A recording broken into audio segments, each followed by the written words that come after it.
പെസഹ വ്യാഴാഴ്ച അപ്പം മുറിച്ചു കൊടുക്കുമ്പോൾ ഈശോ ശിഷ്യരോട് പറയുന്നുണ്ട്, ഇത് നിങ്ങൾ എൻ്റെ ഓർമ്മയ്ക്കായി ചെയ്യുവിനെന്ന്.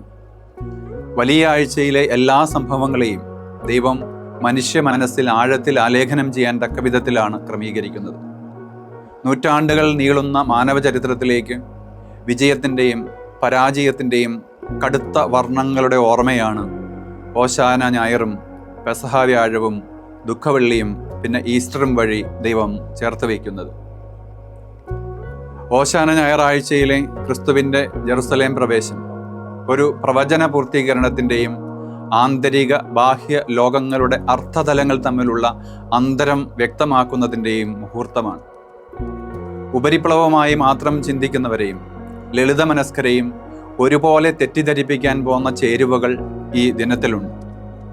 ഭാവിയുടെ സ്വപ്നങ്ങൾ പേറുന്ന അടിച്ചമർത്തപ്പെട്ട ഒരു ജനതയുടെ പ്രതീക്ഷയും അവരെ നിരാശരാക്കാൻ വിധിക്കപ്പെട്ട ഒരു മനുഷ്യപുത്രൻ്റെ, അതായത് ദൈവപുത്രൻ്റെ മൗനവും പ്രതീകാത്മക പ്രവർത്തികളും ഓശാന ഞായറിനെ വ്യത്യസ്തമാക്കി നിർത്തുന്നു.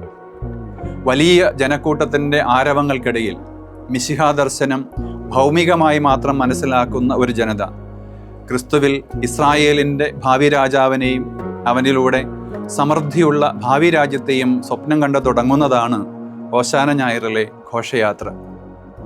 ഒരു പ്രവചന പൂർത്തീകരണത്തിന് വേണ്ടി ക്രിസ്തു അവിടെ ഒരു അടയാളമായി നിന്നുകൊടുക്കുകയാണ്.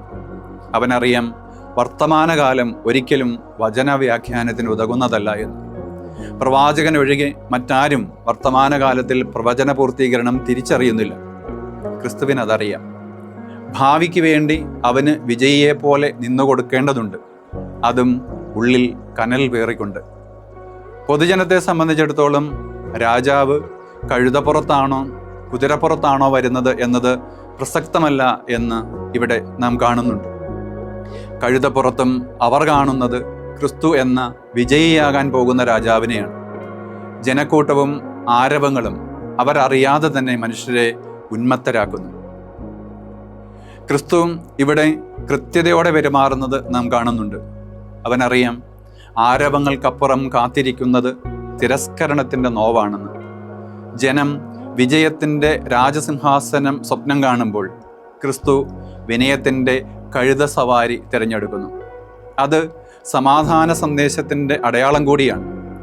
ഒരുപാട് വിപ്ലവ ചിന്തകൾക്ക് അവസാനം അവൻ ആശംസിക്കാനും പങ്കുവയ്ക്കുവാനുമുള്ളത് ലോകത്തിന് നൽകാൻ കഴിയാത്തത്ര വലിയ സമാധാനമാണ്. അവൻ നടന്നെടുക്കുന്നത് ഏൽപ്പിച്ച ഉത്തരവാദിത്തങ്ങളെല്ലാം പൂർത്തിയാക്കി താൻ തിരിച്ചു പോകുന്നു എന്നുകൂടി തിരിച്ചറിയുമ്പോഴുള്ള വേദന നിറഞ്ഞതും വേർപാടിൻ്റേതുമായ സമാധാനത്തിലേക്കാണ്. സമാധാനം സ്ഥാപിക്കാൻ ഒരാൾ നടക്കേണ്ട വഴികൾ അവൻ ഇവിടെ കൃത്യമായി നിർവചിക്കുന്നു. ഒന്നാമതായി, ലോകം ആർപ്പ് വിളിക്കുമ്പോഴും വിജയിയായി കരുതുമ്പോഴും വിനയത്തിൻ്റെ പാത തിരഞ്ഞെടുക്കുക. രണ്ടാമതായി, ദൈവത്തോടുള്ള വ്യക്തിബന്ധത്തിൽ നിന്നും അതത് നിമിഷത്തിൻ്റെ ശരികളും തെറ്റുകളും വിവേചിച്ചറിഞ്ഞ് ശരിയായ തീരുമാനങ്ങളെടുക്കുക. അത്തരം നേരങ്ങളിൽ ലോകം മുഴുവൻ ആശിക്കുന്നതും പ്രതീക്ഷിക്കുന്നതും നമ്മെ പ്രലോഭിപ്പിക്കാൻ പോകുന്ന ലൗകിക വിജയങ്ങളുടേതായിരിക്കും. മൂന്നാമതായി, സ്തുതിപാഠകരും അഭ്യുദയകാംക്ഷികളും നൊമ്പര നേരങ്ങളിൽ കൂടെ ഉണ്ടാവില്ല എന്ന് മനസ്സിൽ എപ്പോഴും കുറിച്ചിട്ടിരിക്കണം. നമ്മുടെ സഹനങ്ങളിൽ ദൈവം മാത്രമായിരിക്കും തുണ, അതും വലിയ മൗനത്തിൽ ഒരു മറുപടി പോലും നൽകാതെ. ഈ വ്യക്തത ക്രിസ്തുവിനുണ്ടായിരുന്നുവെന്നാണ് വചനത്തിൽ നിന്നും നാം മനസ്സിലാക്കുന്നത്. ഓശാന ഞായറിലെ ജനക്കൂട്ടത്തിൽ പ്രധാനമായും 3 തരത്തിലുള്ള ആളുകളെ നമുക്ക് കാണാം. ഒന്ന്, ക്രിസ്തുവിൽ ഭൗമികമായ ഒരു രാജാവിനെ പ്രതീക്ഷിക്കുകയും ദൈവരാജ്യത്തെ ഭൗമിക യാഥാർത്ഥ്യമായി മാത്രം കാണുകയും ചെയ്യുന്നവർ. അവർക്ക് പ്രവചനത്തിൻ്റെ ആഴമോ ദൈവത്തിൻ്റെ വഴികളോ വ്യക്തമല്ല. അവർ ക്രിസ്തുവിൻ്റെ വാക്കുകൾ കേട്ടവരും അത്ഭുതങ്ങൾക്ക് സാക്ഷ്യം വഹിച്ചവരുമാണ്. രണ്ടാമത്തെ കൂട്ടർ ഫരീസയരെ പോലെയുള്ളവരാണ്. ദൈവത്തിൻ്റെ വഴികളും പ്രവർത്തനങ്ങളും തങ്ങൾ മനസ്സിലാക്കിയിരിക്കുന്നത് പോലെയും തങ്ങൾ പഠിപ്പിക്കുന്നത് പോലെയും മാത്രമാണെന്ന് വിശ്വസിക്കുകയും ക്രിസ്തുവിൻ്റെ വാക്കുകളോടും പ്രവർത്തികളോടും എതിർപ്പ് പ്രകടിപ്പിക്കുകയും ചെയ്യുന്നവർ. മൂന്നാമത്തെ കൂട്ടർ ക്രിസ്തുവിൻ്റെ ശിഷ്യന്മാരെ പോലെ ഉള്ളവരാണ്. ക്രിസ്തുവിനെ അടുത്തനുഗമിക്കുകയും അവനോടൊപ്പം മേശ പങ്കിടുകയും ചെയ്തവർ.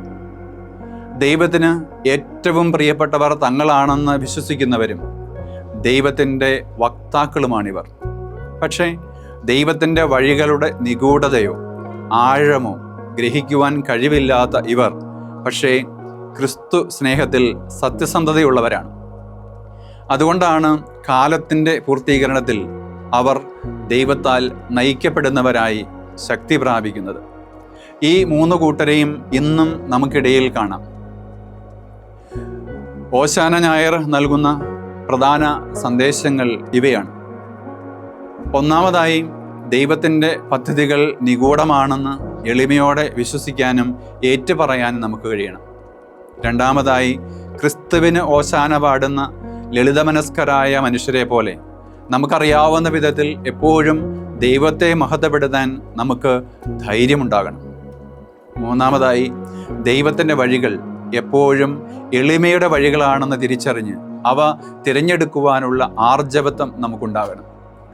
നാലാമതായി, ദൈവപദ്ധതികളുടെ നിവർത്തീകരണത്തിലാണെങ്കിൽ പോലും വിയോജിക്കുവാൻ ആളുകൾ ഉണ്ടെങ്കിൽ നന്മ നിറഞ്ഞ ഏത് സംരംഭത്തിലും എതിർപ്പുകൾ ഉണ്ടാകുമെന്ന് തിരിച്ചറിയുകയും നിരാശരാവാതിരിക്കുകയും വേണം.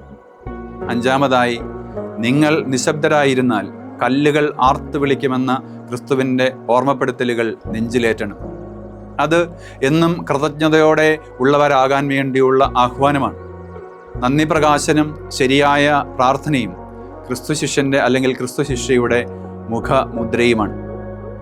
ആഘോഷങ്ങൾക്കിടയിലും ജനക്കൂട്ടത്തിനിടയിലും ദൈവഹിതം അന്വേഷിക്കുന്ന ക്രിസ്തുവിനെ പോലെ എന്നും ദൈവത്തോട് ചേർന്ന് ജീവിതത്തിൽ തീരുമാനങ്ങൾ എടുക്കാനും ശരിയായ ദിശയിൽ യാത്ര ചെയ്യാനും നമുക്ക് ഓരോരുത്തർക്കുമാകട്ടെ. എല്ലാവർക്കും ഓശാന ഞായറിൻ്റെ മംഗളങ്ങൾ.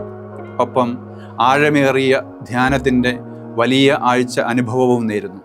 ദൈവം നിങ്ങളെല്ലാവരെയും സമൃദ്ധമായി അനുഗ്രഹിക്കട്ടെ.